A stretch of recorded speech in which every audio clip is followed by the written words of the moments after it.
నమస్తే, నేను మీ గాయత్రి. ప్రస్తుతం మనతో పాటు ఉన్నారు international scientific vastu and jyotisha consultant Brahmashri doctor V Chandrashekhar Shastri గారు. సార్తో మాట్లాడదాం. నమస్కారం సార్. నమస్తే సార్, ఇప్పుడు సాధారణంగా ప్రతి ఒక్కరి జీవితంలో ఎన్నో బాధలు ఉంటూనే ఉంటాయి. ఆ బాధలకు తగ్గట్టుగానే సక్సెస్ రాకపోవడం ముఖ్యమైన కారణంగా భావిస్తూ ఉంటారు.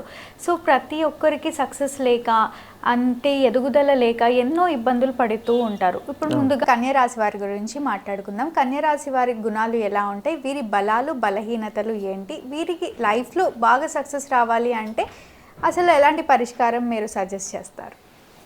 శ్రీ గురుభ్యో నమః, శ్రీమాత్రే నమః.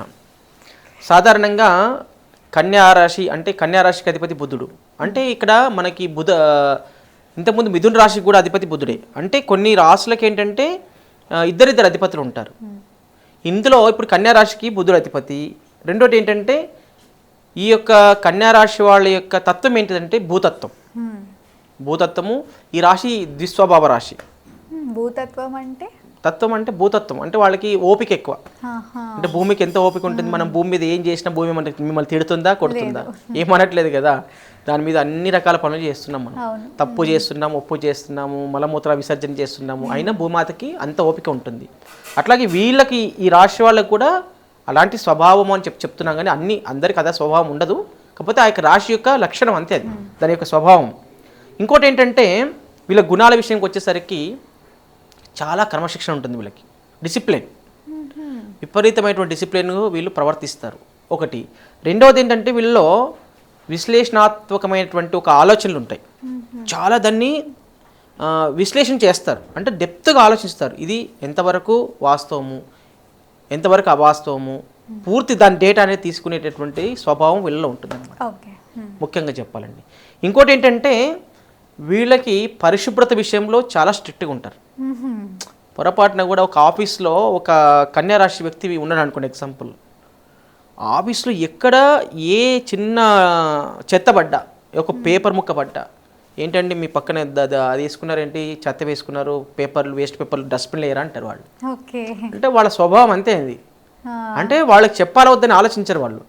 అంటే పరిశుభ్రత వాళ్ళ మెంటాలిటీ అంతా కూడా పరిశుభ్రత మీద ఉంటుంది. కాబట్టి ఆ వ్యక్తి ఎవరు, నేను చెప్పాలా వద్దని ఆలోచించారు అంతే. కాబట్టి వీళ్ళు పరిశుభ్రత విషయంలో చాలా స్పష్టత ఉంటుంది వీళ్ళ దగ్గర. పరిశుభ్రంగా ఉంచాలి. వాళ్ళ ఇల్లు కూడా వాళ్ళ భార్య లేకున్నా కూడా వాళ్ళ ఇంటిని వాళ్ళు చక్కబెట్టుకునే అవకాశం ఉంటుంది. ఇప్పుడు భార్య లేకపోతే ఇంట్లో ఎక్కడంటే అక్కడ అన్ని పట్లు వాడేయడము, లేకపోతే అంట్లు ఎక్కడ వినడము, ఏదో చిందరబందర పెట్టుకుంటారు మగపిల్లలు ఉంటాయి కొంతమంది, అందరు కాదు. వీళ్ళు ఒకవేళ కన్యారాశి వాళ్ళు ఉన్నారనుకోండి, భార్య ఉన్న ఇల్లు అలాగే ఉంటుంది, భార్య లేకున్నా కూడా అలాగే ఉంటుంది. నీట్నెస్, పరిశుభ్రత గురించి చెప్తున్నాం కాబట్టి. ఇంకోటి ఏంటంటే సేవాభావం కూడా ఎక్కువ వీళ్ళకి. ఎవరన్నా బాధల్లో ఉన్నారు, లేకపోతే బాధలు ఉన్నా లేకున్నా ఏదో ఒకటి చేయాలి, దైవ కార్యాలు కానీ ఇంకా ఇతరత్ర సేవా కార్యక్రమాలు చేయాలి అనేటటువంటి స్వభావం వీళ్ళ లోపల చాలా ఉంటుంది ఎక్కువగా. ఇంకో వీళ్ళ బలహీనతలు కూడా చాలా ఉన్నాయి. ముఖ్యంగా చెప్పాలంటే అతిగా విమర్శిస్తారు చాలామంది. అంటే వీళ్ళకి అవసరం లేనటువంటి విషయాలపైన కూడా జోక్యం చేసుకొని వాడిని విమర్శించి వస్తారు, కావాలని ఇమిటేట్ చేస్తారు ఎక్కువ. ఎందుకంటే వాని స్వభావము అక్కడ పోనిచ్చుకోవడం అనమాట. అంటే వాడు విమర్శిస్తున్నాడు నేను అంటే వాడిని కన్యారాశిని మనం ఐడెంటిఫై చేయొచ్చు. అంటే వాళ్ళ యొక్క గుణాలను, వాళ్ళ లక్షణాలను, వాళ్ళ ఆవాభావాలను, వాళ్ళు చేసినటువంటి ప్రవర్తనను బట్టి కూడా వాళ్ళ రాశిని ఐడెంటిఫై చేయొచ్చు. అందుకని చాలామంది ఆస్ట్రాలజర్స్ బాగా అనుభవం ఉన్నటువంటి వాళ్ళు ఆ వ్యక్తి వెళితే వాని ఫేసు, వాని యొక్క లక్షణాలు, వాని యొక్క హావభావాలు, వాడు ఆలోచించే విధానము, వాడు కూర్చునే పద్ధతి అన్నిటిని కూడా బేస్ చేసుకొని వాని రాసి వాని లక్షణాలు వాళ్ళు చెప్పేస్తారు. అదే ఫేస్ రీడింగ్ అంటారు అనమాట. అట్లని చెప్పి అందరికి మ్యాచ్ అవ్వవు. కాబట్టి వాళ్ళ యొక్క విమర్శించడము ఇలాంటివన్నీ కూడా అతిగా విమర్శించడం జరుగుతుంది. చిన్న చిన్న విషయాలకు కూడా వీళ్ళు ఆందోళన చెందుతుంటారు. అంటే ఏదైనా అరే అలా జరిగిపోయిందా, అప్పుడే ఇలా జరిగిపోయిందా అనేటటువంటి ఒక ఆందోళన చెందడమైనటువంటిది వీళ్ళకి స్వభావరీత్యా ఉంటుంది. కాబట్టి వీళ్ళు ఏంటంటే ఇలాంటి స్వభావాలు ఉంటాయి.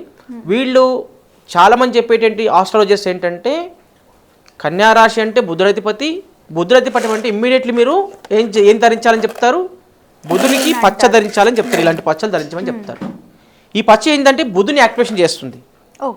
మనం ఇచ్చేటటువంటి స్టోన్ ఏంటంటేదంటే ఈ ఇన్ని పచ్చలు ఉన్నప్పటికీ కూడా మీ ఆరాకు, మీకు దోషాన్ని పోగొట్టేటటువంటి ఎనర్జీ దాంట్లో ఉంది, మీకు సెట్ అవుతుందా లేదా అనేది పర్టికులర్గా చెక్ చేసి ఇవ్వడం జరుగుతుంది. మామూలుగా బయట ఆస్ట్రాలజిస్ట్ అంతా ఏం చేస్తారు, సైంటిఫిక్ మెథడ్ తెలియని వాళ్ళు ఏం చేస్తారంటే మామూలుగా మీకు పచ్చ, మీరు కన్యా రాశి అండి మీరు పచ్చ పెట్టుకోండి మీకు వ్యాపారం బాగా జరుగుతుందని కుడ్డిగా చెప్పేస్తారు. కానీ సైంటిఫిక్ మెథడ్లో ఈ ఆరా స్కాన్తో చెక్ చేసి మేము ఏంటంటే ప్రాపర్గా 9 ప్లానెట్స్ చెక్ చేసినప్పుడు బుధగ్రహ దోషం ఉందా లేదా అనేటటువంటి ఐడెంటిఫై చేసి బుధుడు ఎంత పర్సెంట్లో వీక్ ఉన్నాడు, ఆయనకి ఎన్ని క్యారెట్లు పెట్టాలి, మ్యాచ్ అవుతుందా లేదా అనేది క్షుణ్ణంగా పరిశీలించి బుధుడు అనుకూలంగా లేకపోతే వ్యాపారంలో డిస్టర్బెన్స్ జరుగుతాయి, వ్యాపారంలో నష్టాలు జరుగుతాయి. కాబట్టి ఈ రోజుల్లో కోట్ల రూపాయలు పెట్టేసి వ్యాపారాలు పెడుతున్నప్పుడు ఒక బుధుడు బాగా లేకపోతే వాళ్ళ కోట్లన్నీ కూడా కొలాప్స్ అవుతాయి. కాబట్టి కొంతమంది పెద్ద పెద్ద బిజినెస్ మ్యాన్లు అన్నీ కూడా కొన్నిసార్లు లక్షల కోట్ల రూపాయలు లాస్ వస్తుంది. దానికి కారణం ఏంటంటే ఒక బుధుడు. అంటే వాళ్ళు జ్యోతిష్యాన్ని నమ్మకున్నా జరుగుతూ ఉంటుంది. ఒకవేళ జ్యోతిష్యాన్ని నమ్మిన వాడైతేనేమో ప్రాపర్గా బుధుడు బాగాలేదని చెప్పి ఐడెంటిఫై చేస్తే మా దగ్గరకు వస్తే మేము వాళ్ళకి ఆ పచ్చ ఎంబ్రాయిడ్ స్టోన్ ఇస్తే, మ్యాచింగ్ స్టోన్ ఇస్తే మళ్ళీ వాళ్ళు రికవర్ అయ్యే అవకాశం ఉంటుంది. కాబట్టి ఎంత నష్టపోయినా కూడా మీరు మళ్ళీ గ్రహాలను మళ్ళీ అనుకూలం చేసుకుంటే, ఆ గ్రహాలకు పరిహారాలు చేసుకుంటే, ఏ పరిహారం ఎంత అంటే వాళ్ళు విపరీతమైన దోషంతో ఉంటే 2-3 పరిహారాలు చెప్తాం. లేదు ఒక స్టోన్తోనే సరిపోతుంది అన్నప్పుడు ఆ స్టోన్ పెట్టుకుంటే మంచి జరిగే అవకాశం. ఓకే, అంటే ఇప్పుడు కన్యా రాశి వారి లైఫ్ టర్నింగ్ పాయింట్ అవ్వాలి, మ్యారేజ్ కుదరాలి, లేదా సంతానం కలగాలి, లేదా జాబ్ పొందాలి, విదేశీ యోగం, ఇవన్నీ కూడా టర్నింగ్ పాయింట్గానే భావిస్తూ ఉంటాం. వీటన్నిటి అంటే ఉన్న సమస్యలు కూడా క్లియర్ అవ్వడానికి మీరు ఇదే స్టోన్ సజెస్ట్ చేస్తారా, లేదంటే వేరే స్టోన్ సజెస్ట్ చేస్తారా? అలా ఎప్పుడు ఎవరికి ఉండదు. ఏ రాశి వాళ్లకు, ఏ జాతకులకి ఎప్పుడు కూడా ఈ స్టోన్ పెట్టుకుంటే మీరు విదేశాలకు వెళ్తారు, ఈ స్టోన్ పెట్టుకుంటే ఈ వ్యాపారం సక్సెస్ అవుతుందని చెప్పడానికి లేదు. ఎందుకంటే మనము సక్సెస్ పాయింట్ వేలో వెళ్ళినప్పుడు ప్రాపర్గా ఏ ప్లానెట్ దోషం ఉందో ఆ ప్లానెట్ మాత్రమే గుర్తించి ఆ ప్లానెట్కే మీకు ఆరాకు సెట్ అయ్యేటటువంటి స్టోన్ మాత్రమే ఇస్తాం. దాన్ని పెట్టుకుంటేనే ఇప్పుడు సహజంగా చెప్పేవాళ్ళు ఆస్ట్రాలజర్స్ ఏంటంటే మనం అనాదిగా వస్తున్నటువంటి ఆచారం ఏంటంటే ఏదైనా జెమ్ స్టోన్స్ పెట్టుకుంటే మనము కుడి చేయి పెట్టుకోండి మగవాళ్ళు, ఆడవాళ్ళు అయితే జెమ్ స్టోన్స్ పెట్టుకుంటే ఎడమ చేయికి పెట్టుకోండి ఆ రాశులను బట్టి అని చెప్తుంటారు.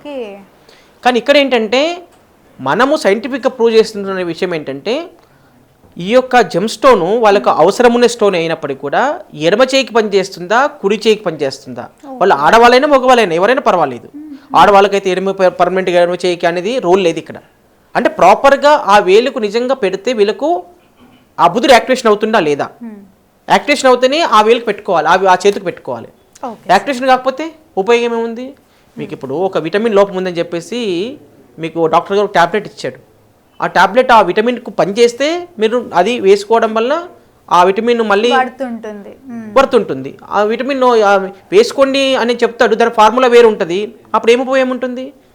అందుకనే మీకు ఆ మ్యాచ్ అవ్వకపోతే స్టోను మీరు ఆ బుద్ధులకు సంబంధించి పచ్చన పెట్టుకుంటారు. మీ ఆ గురుగారు ఇచ్చింది కరెక్టే ఉంటుంది, మీరు పెట్టుకునేది కరెక్టే ఉంటుంది, కానీ సమస్యకు పరిష్కారం దొరకదు అక్కడ. ప్రాపర్గా ఏ ప్రాబ్లం ఉందో కరెక్ట్గా ఐడెంటిఫై చేసి ప్రాపర్గా పెట్టుకునే ప్లేస్లో పెట్టుకోవాలి. దానికి ఎంత జపం చేయించుకోవాలి, ఎంత పూజ చేయాలి, ఏ సమయంలో పెట్టుకోవాలి అనేటువంటి నియమాలు కూడా ఉంటాయి. ఆ నియమాలు పాటించి నియమాలకు అనుకూలంగా మీరు ఎప్పుడైతే వెళ్తారో అప్పుడు మీకు సక్సెస్ అనేది 100% ఉంటుంది. తప్పకుండా సార్. ఏ రాశి వారు ఎలాంటి జెమ్ స్టోన్స్ ధరిస్తే వారి లైఫ్లో సక్సెస్ ఉంటుంది, అలానే టర్నింగ్ పాయింట్ని చూస్తారు అని ఎంతో చక్కగా ప్రతి ఒక్క రాశికి క్లియర్గా తెలియజేస్తున్నందుకు ధన్యవాదాలు.